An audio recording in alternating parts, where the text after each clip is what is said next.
Hej, hallå, I'm Kråkan, also known as Cornix. Welcome to Classic Movie Rambles, where I talk about old movies that I found in my closet while cleaning.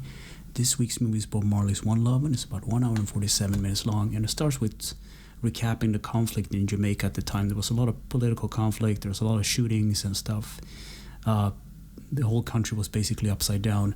And meanwhile this is happening, Bob Marley and his band is trying to rehearse, and there's this shooting. There's a couple of gang members that goes in and shoot one of his friends, killing him outright. Bob Marley gets shot, and one of the singer, Rita, gets shot as well, taken to the hospital.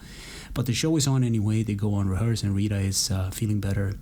So Bob wants to go to London and do some recording, and while being in London, he actually gets taken in by the police, the coppers, because he's not one of the locals, let's just say that. And it's sort of this thing you don't normally see in movies, but it's there. So he tries to record something new. He's basically trying to record this new album called Exodus, and you all know the success of that album. I think even my dad had that album.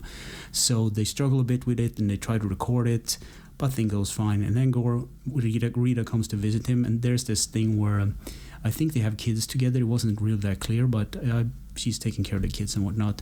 So meanwhile this is happening, the boys are playing football and try to record some music. There's some problems with the label people because they don't want to put out the artwork.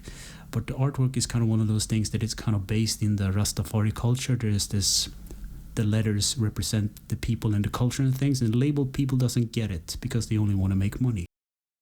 And then Bob has a flashback to the olden days, and that is happening throughout the movie. I forgot to talk about it.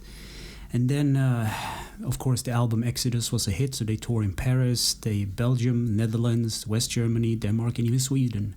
And meanwhile this is happening, Bob gets a problem with his toe, which will become even worse in the future.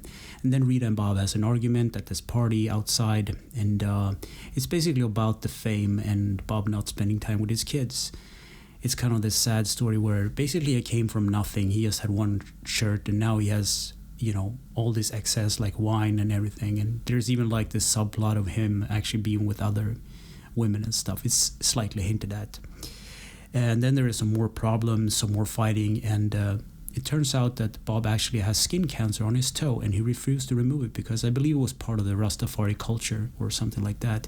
And then he goes back to Jamaica, and the guy who actually shot Bob at the beginning of the movie, he apologized because he had a change of heart, and Bob actually forgives him, and Bob gets reunited with his kids, and he does this gig, and he's reunited with his old friends and stuff.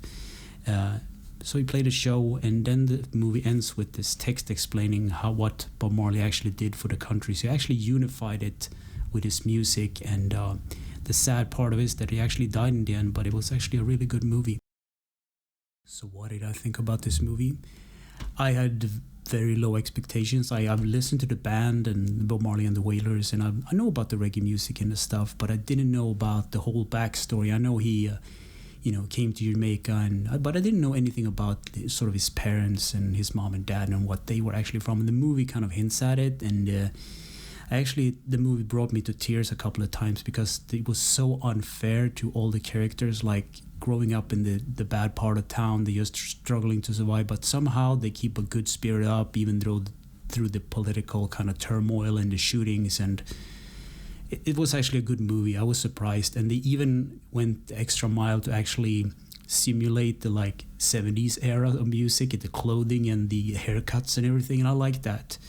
And the guy who played Bob Marley did an amazing job. He doesn't look exactly like Bob, but he is close enough, so that he does a good job. And I really like the movie. I can definitely recommend it.